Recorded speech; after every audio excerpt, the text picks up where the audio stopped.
Shalom Akim. I want to say all praises goes to Yahweh Bashim, Yahweh Shah, Bashim Kakwadash, double honors to the apostles and elders, great millstone, and salutations to the Akim out there pushing this word in all sincerity and honesty. And Brother Korah Allah and Lord willing, this lesson is edifying. This is Vox News. How to think about the risk of nuclear war, according to three experts. The threat of nuclear weapons never went away, but Putin's invasion of Ukraine makes it visible again. All right, let me read down a little bit. Bear with me. When Russia President Vladimir Putin announced his invasion of Ukraine on February 24th, he also made a more nebulous threat. No matter who tries to stand in our way or create threats for our country and our people, they must know that Russia will respond immediately, and the consequences will be such as you have never seen in your entire history. Now, to the point I'm getting to, another part of his speech seemed to make his meaning clear. Today, Russia remains one of the most powerful nuclear states. Putin said, as justification for the invasion, Putin almost made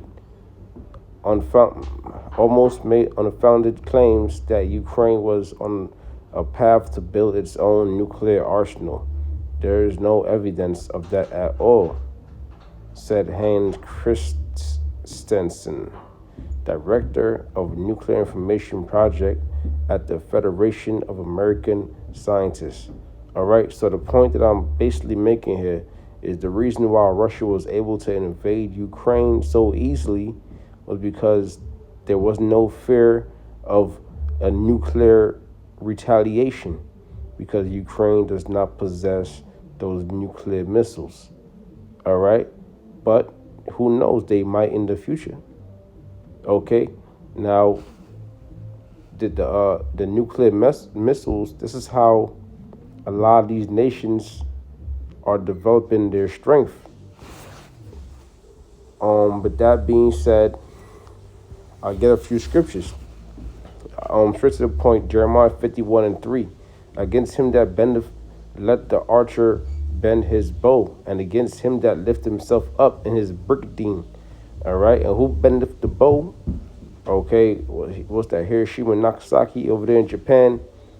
All right, when they dropped those atomic bombs and blew those people to smithereens, man. All right, you got people that's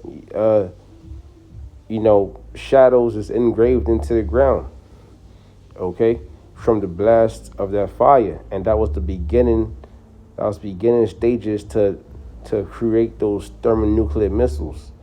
All right, against him that bendeth, let the archer bend his bow. And so these other nations are going to develop that nuclear missile.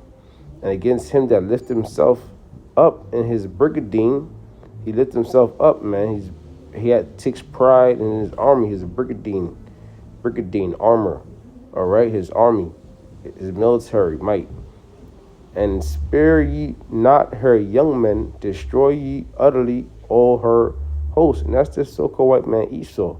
All right, and mainly America, because America is the one that first of all shot off the atomic bomb, okay, and proclaimed themselves as or they were realized as a superpower. All right, thus the slain shall fall in the land of the Chaldeans, going into the witchcraft, and the slain shall fall to going into the depths. Okay, because you look into Ukraine and you see a lot of these buildings are being attacked. All right, a lot of missiles are shooting residential, civilian buildings. People are dying left and right, and they that are thrust through in her streets. All right, it says, for Israel has not been forsaken, nor Judah of his power, of the Lord of hosts, all right, of the Most High of hosts. Yahweh is his name. Though their land was filled with sin against the Holy One of Israel, so the Lord didn't forsake us, all right. He punished us in captivity in this new Babylon, okay. But now the Lord is going to deliver us. He didn't forget about us. So this place has to fall. All right, and it's going to do so by way of World War III, and ultimately by way of those thermonuclear missiles. Man, they're gonna be shot off. All right, and this is the whole build up to that. Um, this is Joel 3. Uh, I'll read 9. It says, "Proclaim ye this among the Gentiles: Prepare war, wake up the mighty men, let all the men of war draw near." And we see this. We've been seeing this happening, man. All these different nations are feeling pretty mighty. All right. We see Russia, of course. We see China develop their supersonic missiles, supersonic missiles that carry nuclear warheads. All right, we see Russia develop their mother of all, whatever the hell, Satan 2, whatever crazy names they have for their missiles. But that's that. Listen, they feel confident in their ability to go to war. North Korea, all right, doing whatever the hell they want to do. Iran, okay, all these different countries, man. Okay, so it says, "Proclaim this among the Gentiles: Prepare war, wake up the mighty men."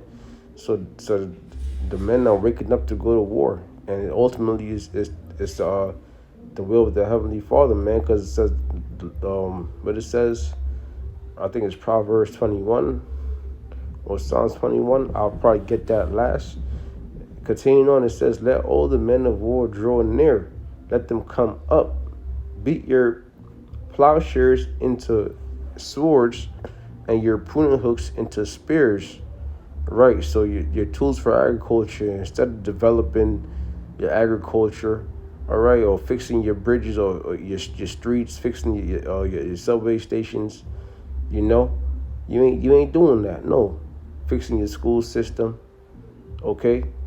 You ain't doing that. What you doing is you taking that money and you preparing and you prepping yourself for war.